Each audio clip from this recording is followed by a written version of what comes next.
Illumination.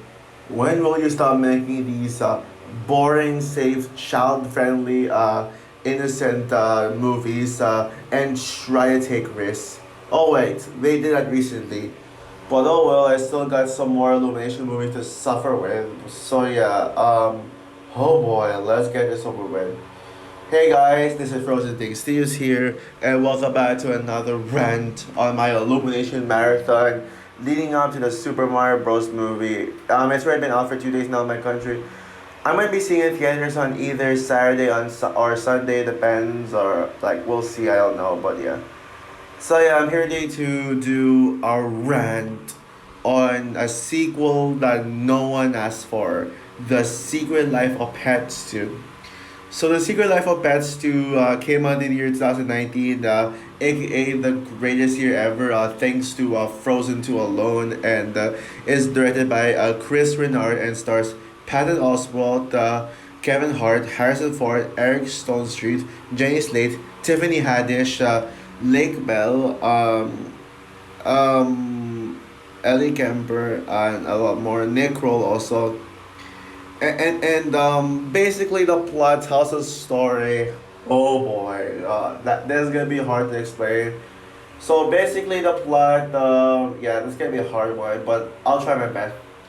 So basically, Max, goes on a trip goes to a trip with Duke and the family to the farm. Oh yeah, and before that, Katie gets married to a guy named I don't remember his name, the husband's name, but the baby's name is Liam, and Max wants to watch over Liam with all this life, and so like he follows Liam wherever he goes, and then they go to the farm to for the husband to visit his family, and yeah, and um while Max guards Liam's life, he meets this dog named Rooster who teaches Max how to be brave, and yeah, and also you got a bunch of side plots.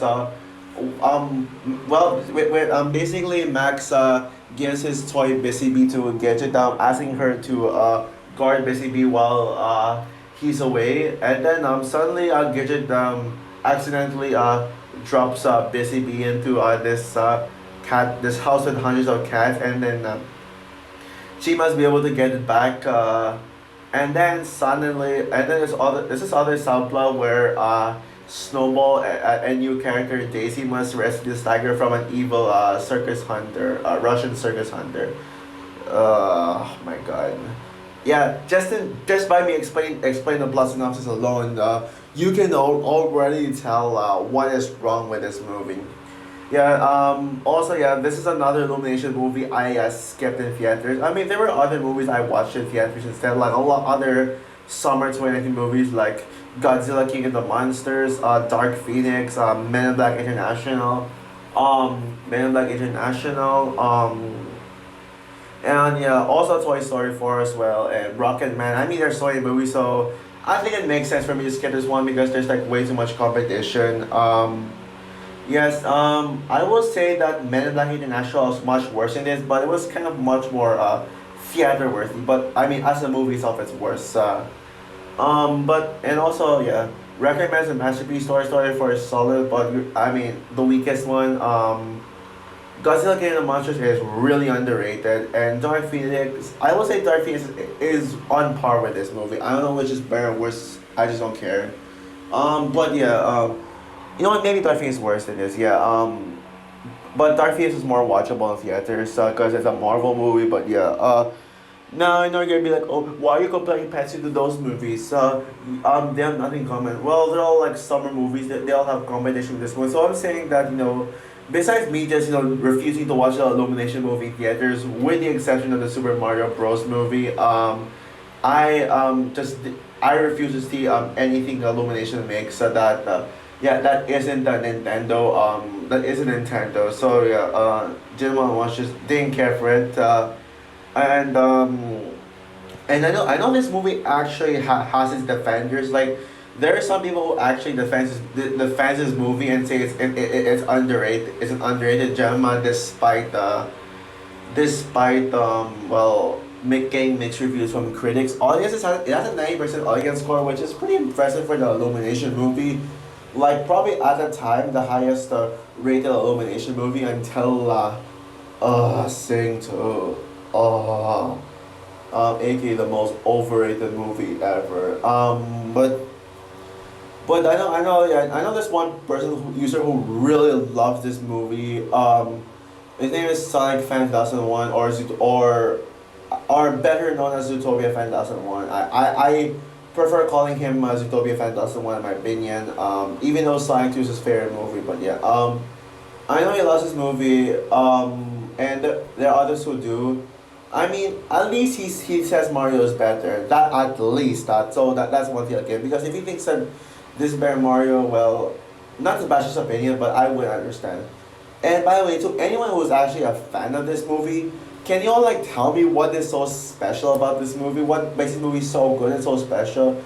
Well, I hope y'all watching this because I know I'm sure that most of my subscribers, specifically the ones who like this movie, they're not gonna watch this review. They're just gonna be like, oh, it's a Secret Life of Pets 2 rant. Okay, I'm gonna dislike it. I'm gonna put all bad comments, and I'm not gonna watch the video at all. Yeah, that's the thing, people. Y'all just judge videos. My videos are based on the title and not just not just and also by the way I've seen some rant videos where it says titled rant, but then you see scroll some comments and they're like, why do you hate this movie? Well, they need you should watch the video because that's how you that's how you get to see the reasons why. It's a video. It's not. The purpose of YouTube is not just for commenting. It's for sharing videos. So yeah. Anyway, enough of that. I'm gonna save that for a video in the future. But yeah, let's talk about Pets 2.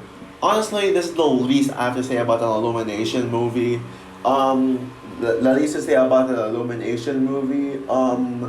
Yeah, I don't have a lot to say about it, but I definitely do have things, so I'll try to get everything I have to say out of the way, no matter how much I have.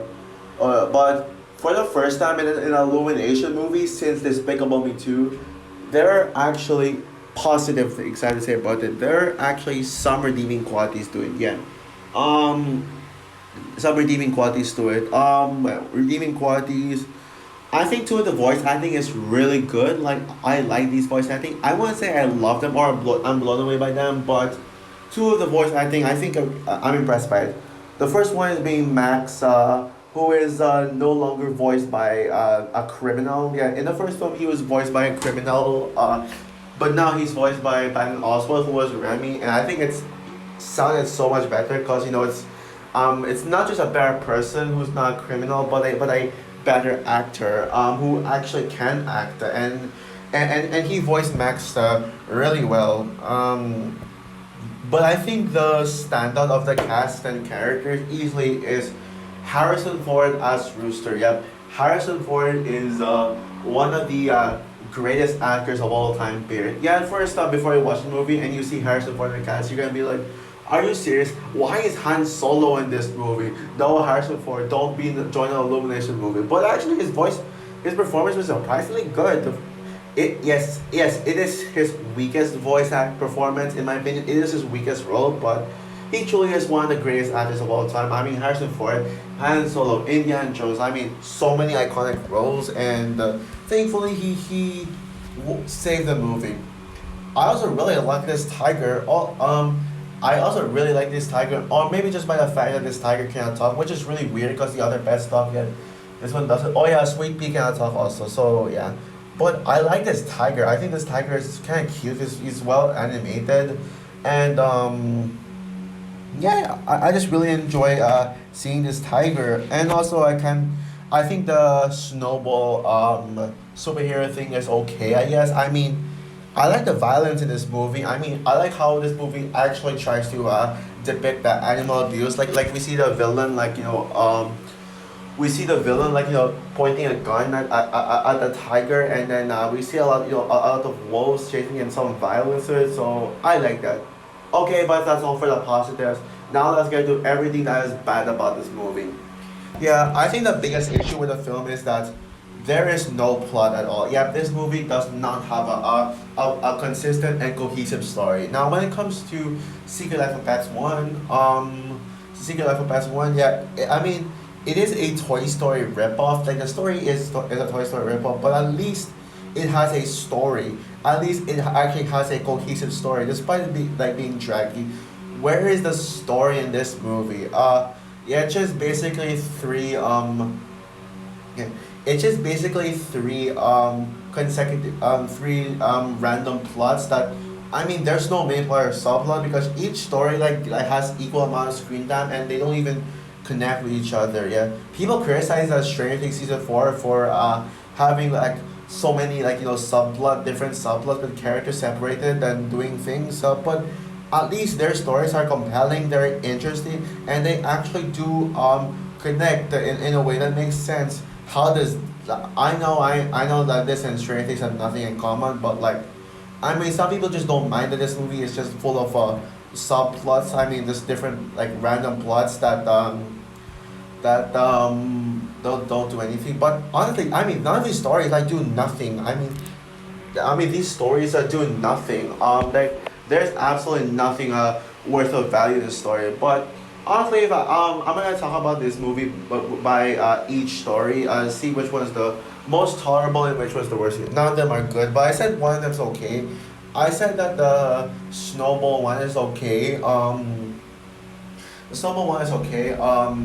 Yeah, I mean, I do like the violence in it, but I think there's also like something's wrong with it. I mean, Snowball is such a lame superhero. I mean, like, it's all just fake stuff. It doesn't feel earned because literally it's just him. It's just wearing pajamas and it was just a pretend. So like, despite the Snowball out of all characters actually wants to be a little superhero. Yeah, just also it's generic superhero tropes that we've seen before us. But yeah, who cares? Um, I and then there's also the Max set the Max subplot where he must look after Liam and he must and then he goes to his farm and tries to conquer his fears. Now that was the part where it had the good voice acting, where I heard actually good voices with Patton Oswalt and Harrison Ford. They both give like really good performances. One of the better performances in years. And I love Rooster. Like I actually trying to motivate Max. I don't love Rooster, but I like him.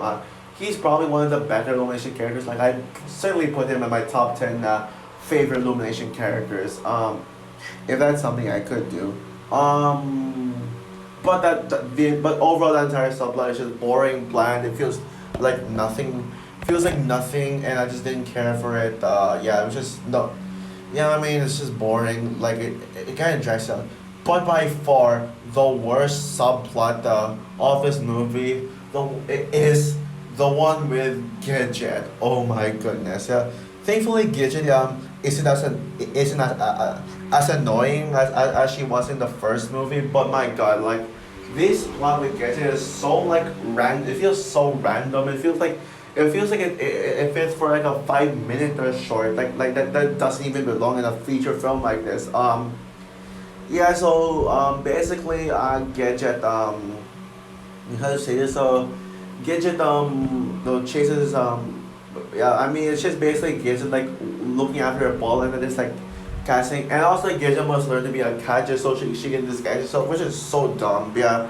Yeah, that is really stupid. Yeah, I did not like that. Yeah, it's just boring. Like it's like literally one of the most boring plots. Yeah, this is literally the definition of lazy writing. Yeah, the writers are just so lazy to come up with a story. I mean, it's so obvious that they couldn't really decide what the story wants to be about. So they all just throw in random stories, and also all these stories feel like just shorts. They all feel like TV show episodes. Like they could have just separated as different Secret Life of Pets shorts for like 10 minutes, and it certainly wouldn't make a difference at all. Like still would have felt the same thing. Just edit them out into separate stories, and what's the difference? Yeah, and how does the entire story connect at the end?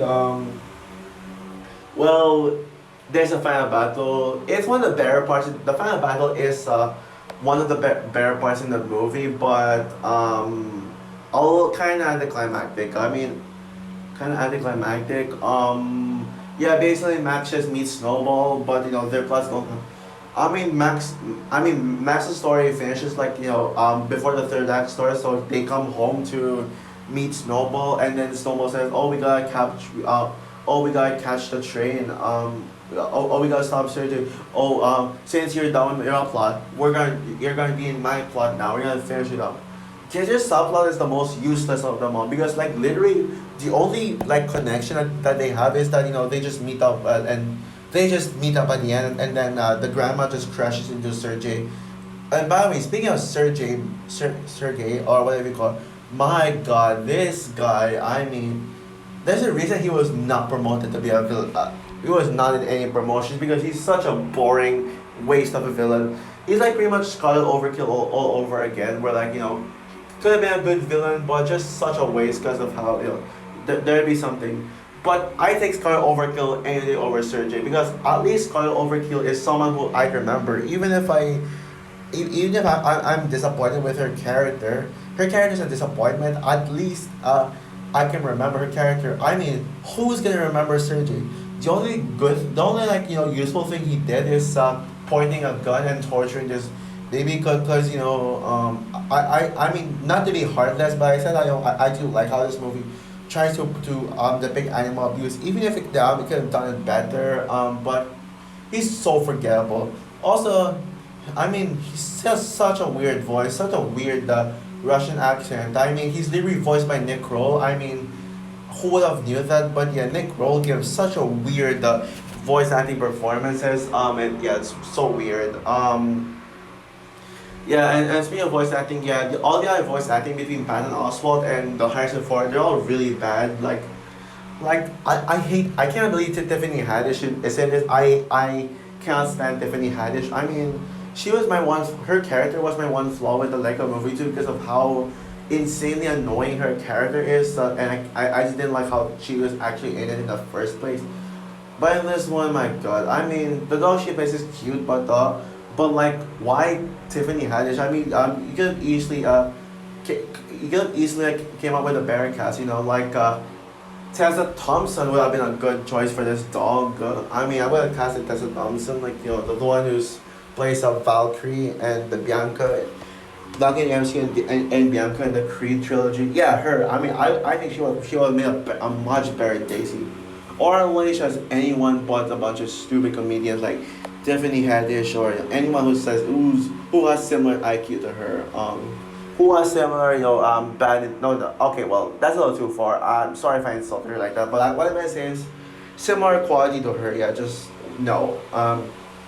Um, and yeah, that's it, I guess. Yeah, this movie is nothing. So overall, The Secret Life of Pets 2 is nothing pretty much. Yeah. While this movie is actually one of the better Illumination movies, so all thanks to like some minor teeny tiny redeeming qualities like good voice acting from Patton Oswalt and Harrison Ford, some pretty good depictions, some pretty solid okayish depictions of animal abuse with a pretty okayish fine subplot with Snowball, and also a pretty fine final battle, even though it was a bit anticlimactic. I mean, this movie is just nothing. This movie is such a waste of time with literally no plot, and it's just a bunch of random TV show episode subplots that literally does nothing, and it has no connections with one another, and it's just boring. It's slow, and I just didn't care for it. So yeah, I just don't care much for it. Right, actually, it is worse than the first movie on a writing standpoint because I take a rip-offs over movies that doesn't even try to tell a story. At least Secret of Pets 1 tried to have a story, but this movie at least has some redeeming qualities and is less mean-spirited, which is what makes this overall better than the first one, but not by much. So with that said, I'm gonna give The Secret Life of Pets 2 a 2 out of 10. Came really, really close to being a 1 out of 10. Like, you know what, I say about what I said about earlier, I think this movie is worse than Dark Phoenix. So yeah, that's all for my rant on The Secret Life of Pets 2. What is your opinion on this movie? Do you agree with me that this movie is a complete waste of time, or do you think that are you a defender of this movie?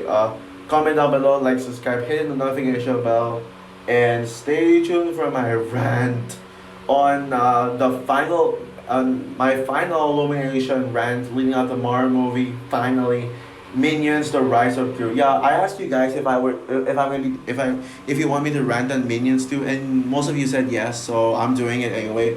And I'm skipping Cinco, by the way, because I did the perfect rant, and I don't want to sit through that movie ever again. So yeah. Also stay tuned for my review of trailer review for Fast X, but it'll be as a YouTube short instead of a full on video. So yeah. Bye guys.